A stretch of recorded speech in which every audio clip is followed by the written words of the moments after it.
मुकाबले की भावना। तिलक के सभी साथियों के पास अपनी अपनी साइकिल थी। वे अक्सर किसी न किसी मित्र के साइकिल के पिछले हिस्से पर बैठकर धूम मचाते हुए स्कूल जाते। उनका रोज का यही क्रम था। तिलक सदा विजय के पीछे बैठा करता था। एक दिन विजय ने मजाक में उसे से कहा, देखो तिलक, आज मेरे साइकिल में हवा नहीं है, इसलिए तुम पैदल ही आ जाना। ये कहकर वह आगे बढ़ गया।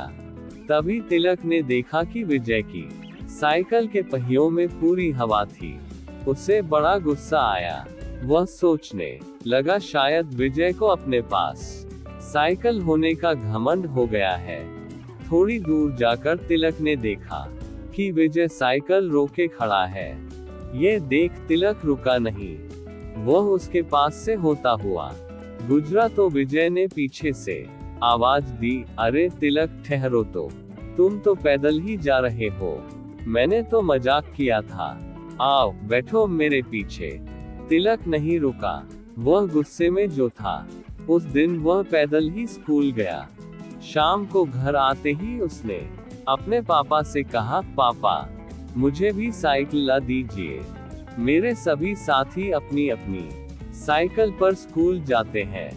4-5 दिनों के बाद तिलक के बाप ने उसे नई साइकिल ला दी। अब तिलक और विजय दोनों अकेले सकेले अपनी अपनी साइकिल पर स्कूल जाने लगे। तिलक के मन में अब भी विजय के लिए गुस्सा था, इसलिए वह विजय को नीचा दिखाने के चक्कर में रहने लगा। एक दिन तिलक ने मन ही मन यह फैसला कर लिया कि उसे अपनी साइकिल सदा विजय से आगे रखनी चाहिए। 2-3 दिन बाद विजय भी उसकी इच्छा को भांप गया। अब जब ये टोली स्कूल जाती तो तिलक और विजय में होड़ सी लगी जाती। दोनों ही अपनी साइकिल एक दूसरे से आगे निकालने की कोशिश में रहते। कभी तिलक आगे निकल जाता तो कभी विजय। कुछ दिनों तक इसी तरह चलता रहा। एक दिन सभी मित्र स्कूल से आ रहे थे। वर्ष के कारण सड़क पर काफी फिसलन थी। जब वे सड़क का मोड़ मोड़ने लगे तो विजय से आगे रहने की कोशिश में तिलक की साइकिल का पहिया फिसल गया और वह धड़ाम से एक और गिर गया। तिलक को गिरते देखकर सभी मित्र रुक गए। विजय ने भी अपनी साइकिल रोकी। उसने आगे बढ़कर तुरंत तिलक को उठा लिया। उसे अधिक चोट तो नहीं आई थी, फिर भी कुछ जगह से खाल छिल गई थी।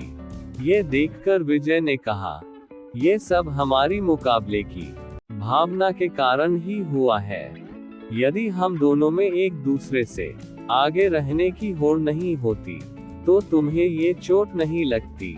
आज के बाद सदा तुम ही आगे रहना, मैं तुम्हारे पीछे ही रहा करूंगा। विजय की बात सुनकर तिलक का मन पसीज गया। शर्मिंदा होकर उसने कहा, नहीं विजय, गलती तो मेरी ही थी। मेरे मन में ही यह भावना आई थी कि मैं सदा तुमसे आगे रहकर तुम्हें नीचा दिखाऊं। मैं ये भूल गया था कि सड़क पर मुकाबले की भावना रख कर साइकिल नहीं चलानी चाहिए। अब मेरी आंखें खुल गई।